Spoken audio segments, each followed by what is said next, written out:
13 फरवरी 2019 जम्मू कश्मीर का पुलवामा जिला, यहाँ के हाजीबाल इलाके का रहने वाला एक युवक कुछ दूरी पर स्थित जम्मू श्रीनगर हाईवे के पास पहुंचता है। वहां जो देखा उसकी आंखें खुली रह गईं। वह पलटा और तेजी से वापस चल पड़ा। एक घर में गया और वहां बैठे कुछ लोगों से बोला, हाईवे की सिक्योरिटी में सीआरपीएफ तैनात है, तैयारी करो, काफिला आने वाला है। 20 साल के इस लड़के का नाम था शाकिर बशीर। अगले दिन 14 फरवरी की दोपहर में 3 बजे शाकिर अपने घर से एक नीली कार में निकलता है।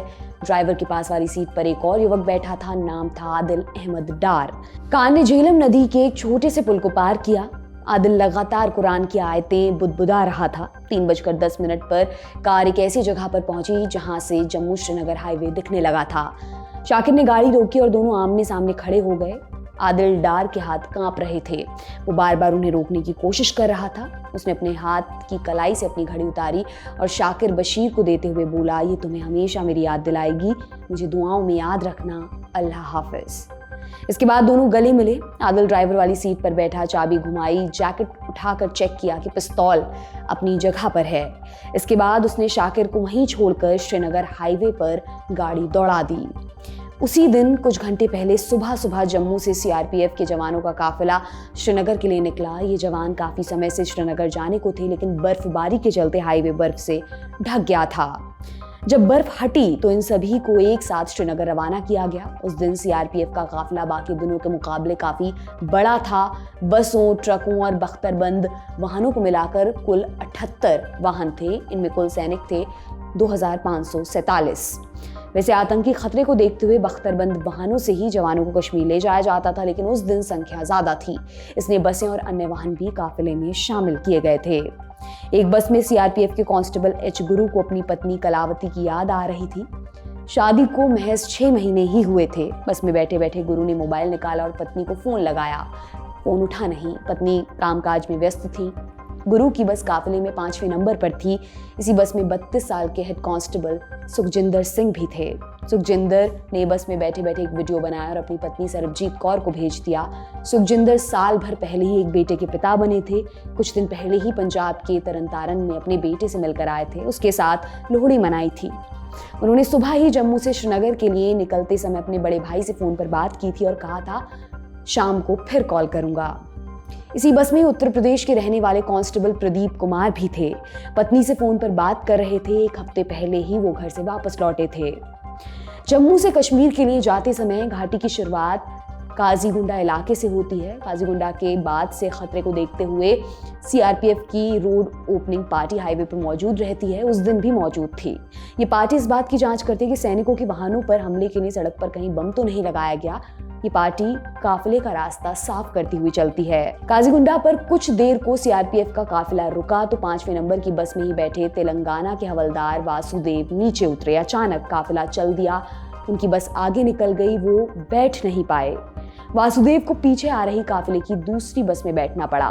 दोपहर 3 बजे वाहनों का काफिला जम्मू श्रीनगर हाईवे पर पुलवामा जिले से गुजर रहा था। श्रीनगर यहाँ से करीब आधे घंटे के रास्ते पर ही था। तभी अचानक काफिले के कुछ सिपाहियों ने देखा कि एक नीले रंग की कार तेजी से काफिले की बसों को ओवरटेक करते हुए आगे बढ़ रही है। ये वही कार थी जिसे कुछ मिनट पहले आदिल अहमद डार लेकर निकला था। कार अचानक से सीआरपीएफ के काफिले की 2 बसों के बीच आ गई। सीआरपीएफ की रोड ओपनिंग पार्टी के सब इंस्पेक्टर मोहनलाल हाईवे पर तैनात थे। उन्हें समझते देर ना लगी कि कुछ गड़बड़ है। राइफल उठाई, लोड करते करते कार की ओर दौड़ पड़े। कुछ कर पाते तब तक कार का पिछला हिस्सा काफिले की 5वें नंबर की बस से टकरा चुका था। टकराते ही आदिल डार ने अपने कांपते हुए हाथों से स्टीयरिंग के नीचे लगे लाल स्विच को दबा दिया। स्विच दबते ही कार के पीछे रखा 200 किलो का विस्फोटक फट गया। 5वें नंबर की बस के परखच्चे उड़ गए। कांस्टेबल गुरु, सुखजिंदर, प्रदीप सहित 39 सिपाही अपनी जान गंवा चुके थे।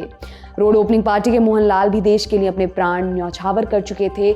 सीआरपीएफ के काफिले की 5वें नंबर की इस बस में जम्मू से चढ़ा केवल एक शख्स ही ऐसा था जिसे कुछ नहीं हुआ था, और वो था हवलदार वासुदेव, रास्ते में उतरने के चलते जिनकी बस छूट गई थी। 14 फरवरी 2019 को हुए पुलवामा अटैक की जांच कैसे हुई थी, पाकिस्तान का झूठ कैसे पकड़ा गया, और कैसे जब इस जांच में कोई सिरा पकड़ में नहीं आ रहा था तब इसके असली मास्टरमाइंड का पता कैसे चला, आज हम आपको ये सब बताएंगे। नमस्कार, मेरा नाम है दिव्यांशी और आप देख रहे हैं भारत के ऐतिहासिक किस्से कहानियों से जुड़ा हमारा रोजाना का कार्यक्रम तारीख। मशहूर पत्रकार और लेखक हैं राहुल पंडिता। पुलवामा अटैक पर उन्होंने एक किताब लिखी है जिसका शीर्षक है the lover boy of Bahawalpur, how the Pulwama attack was cracked. Rahul लिखते हैं कि इस हमले ने भारत ही नहीं दुनिया के कई देशों को हिला दिया था। बीते 30 सालों में कश्मीर में हुआ ये सबसे बड़ा आतंकी हमला था, एक ऐसा हमला जिसमें शहीद जवानों के चेहरे तक पहचान में नहीं आ रहे थे। दूर लगे मोबाइल टावरों पर उनके अवशेष लटके हुए थे। बड़े बड़े अधिकारी भी घटनास्थल पर पहुंचकर अपने आंसू नहीं रोक पा रहे थे। इस हमले ने कश्मीर के पूरे सुरक्षा तंत्र को हिलाकर रख दिया था। ऐसे में राष्ट्रीय जांच एजेंसी NIA की जम्मू कश्मीर ब्रांच के प्रमुख राकेश बलवाल को जांच की जिम्मेदारी सौंपी गई। राकेश मणिपुर कैडर के IPS अधिकारी थे। नॉर्थ ईस्ट में आतंकवाद के खिलाफ बेहतरीन काम उन्होंने किया था, इसलिए उन्हें जम्मू कश्मीर में NIA की कमान सौंप दी गई थी। राकेश बलवाल की टीम ने पुलवामा में घटना वाली जगह को छाना, हर तरह के सबूत इकट्ठा किए। हमले में इस्तेमाल हुई नीली कार की चेसिस और इंजन के टुकड़े मिले, पर इनसे कोई भी जानकारी हाथ नहीं लगी। आतंकियों ने चेसिस नंबर और इंजन नंबर सब कुछ मिटा दिया था, यानी कहीं से कोई सुराग हाथ नहीं लग रहा था।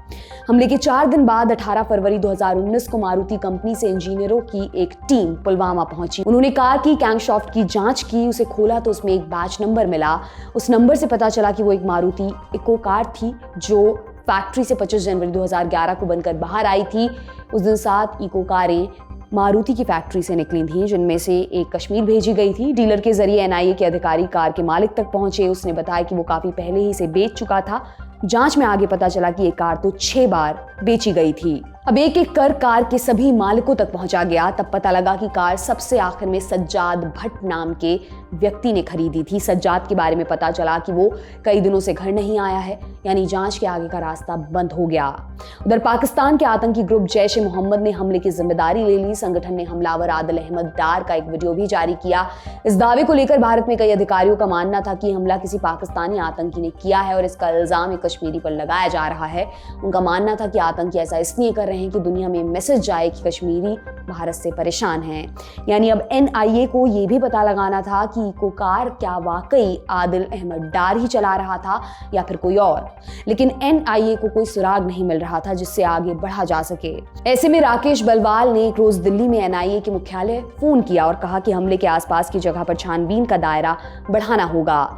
ये काफी जोखिम भरा काम था क्योंकि हाजीबल सहित हमले के आसपास के सभी इलाके आतंकवाद का अड्डा माने जाते थे। अक्सर हमलों के बाद आतंकी यहाँ छिप जाते थे और पुलिस से मुठभेड़ के दौरान कुछ स्थानीय लोग उन्हें बचाने की कोशिश करते थे, पुलिस पर पथराव करने लगते थे। ऐसे में इन इलाकों में जांच करना आसान नहीं था। लेकिन पुलवामा हमले में जांच आगे नहीं बढ़ रही थी, इसलिए राकेश बलवाल आसपास के एरिया में भी सर्च शुरू करना चाहते थे।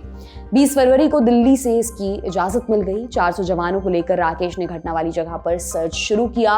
वो हमले वाली जगह से 250 मीटर आगे ही बढ़े थे कि उन्हें जमीन पर कोई चमकती हुई चीज दिखाई दी। बर्फीले कीचड़ में वो जम गई थी। उन्होंने हाथ से उसे खींचा। एक चाबी थी, हमले वाली कार की चाबी। कुछ देर बाद अधिकारियों को आसपास कुछ हड्डियां भी मिली। फोरेंसिक जांच हुई तो पता चला उनमें से कुछ हड्डियां आदिल अहमद डार की थी। अब ये साफ हो गया था कि कार कश्मीरी आदिल अहमद डार ही चला रहा था और उसने ही ये अटैक किया था। लेकिन इसके बाद भी हमले के मास्टरमाइंड के बारे में कोई सुराग नहीं मिल रहा था। 17 जून 2019 को हमले में इस्तेमाल हुई कार को खरीदने वाले सज्जाद भट्ट के बारे में पता चला। वो एक आतंकी के साथ अनंतनाग के घर में छिपा, सरेंडर नहीं किया, मारा गया। सज्जाद के मरने के बाद पुलवामा की जांच फिर रुक गई थी। ऐसी कोई भी कड़ी नहीं बन पा रही थी जो हमले का सिरा पाकिस्तान से जोड़ दे। लेकिन राकेश बलवाल हार मानने के लिए तैयार नहीं थे। पुलवामा हमले के बाद सेना और आतंकियों के बीच कश्मीर में कई मुठभेड़ हुई थी जिनमें काफी आतंकी मारे गए थे। पुलवामा अटैक को लेकर 6 महीने तक जब कोई सुराग नहीं मिला तो राकेश बलवाल ने इन मुठभेड़ों के बारे में पता करना शुरू किया। उनका मानना था कि हो सकता है कि मुठभेड़ में मारे गए या पकड़े गए आतंकियों से कोई सुराग मिल जाए। यानी अब NIA अंधेरे में तीर मार रही थी। अक्टूबर 2019 के शुरुआती दिनों की बात है। राकेश बलवाल कश्मीर के नौगाम पहुंचे। उन्हें पता चला था कि 29 मार्च 2019 को नौगाम में एक मुठभेड़ में 2 आतंकी मारे गए थे। उन्होंने दोनों आतंकियों की फोटो देखी, एक का नाम कामरान और दूसरे का नाम इदरीश भाई था। फोटो देखकर बलवाल को लगा कि इदरीश भाई कोई छोटा आतंकी नहीं था। स्थानीय पुलिस ने उन्हें आतंकियों से मिले फोन भी दिखाए। इसमें एक मोबाइल इदरीश का था, खराब हो चुका था, इसलिए स्विच ऑन नहीं हुआ। बलवाल को यकीन था कि फोन से पुलवामा हमले के बारे में कुछ जानकारी जरूर मिलेगी। राहुल पंडिता लिखते हैं कि राकेश बलवाल ने फोन को जांच के लिए Indian computer emergency response team यानी CERT इंडिया के पास भेजा। करीब 1 हफ्ते बाद बलवाल का फोन बजा। ये कॉल CERT से था। कॉल उठा तो दूसरी तरफ से व्यक्ति बोला, सर हमारे हाथ जैकपॉट लगा है। फोन में कई फोटोज और वीडियोस भी थे। घर में खड़ी उस नीली इको कार का फोटो भी दिखाई दिया जिससे हमला किया गया था। जिस घर में कार पार्क हुई थी वो घर था शाकिर बशीर का, वही शाकिर बशीर जिसे हमले से पहले आदिल डार ने अपनी घड़ी दी थी। मोबाइल में एक फोटो और मिली जिसमें 3 लोग थे, शाकिर बशीर, नौगाम मुठभेड़ में मारा जा चुका इदरीश भाई और पुलवामा का हमलावर आदिल अहमद डार। इन तीनों को पहचान लिया गया। अब जांच की कड़ियां फिर से जुड़ने लगीं। शाकिर बशीर को अरेस्ट किया गया, पूछताछ हुई। शाकिर मुंह खोलने को राजी नहीं था। वो हर समय कुरान के कुछ अंश पढ़ता रहता और कहता इदरीश भाई और आदिल ने ये काम इस्लाम के लिए किया है। उसके मन में इदरीश और आदिल के लिए बहुत इज्जत थी, इसलिए कुछ भी बोलने को तैयार नहीं था। इदरीश के मोबाइल में राकेश बलवाल को कुछ ऐसी भी तस्वीरें और वीडियोस मिले जिससे उसके कुछ महिलाओं के साथ संबंधों का पता लगता था। इनमें से एक महिला थी इंशा जान, जो पुलवामा की रहने वाली थी। इंशा जान के साथ इदरीश की नजदीकियां थीं। इंशा जान और इदरीश के फोटो जब राकेश बलवाल ने शाकिर बशीर को दिखाए तो वो दंग रह गया। उसे यकीन नहीं हुआ कि उसके शादीशुदा इदरीश भाई के किसी अन्य महिला के साथ भी संबंध हो सकते हैं। बस यहीं से शाकिर टूट गया।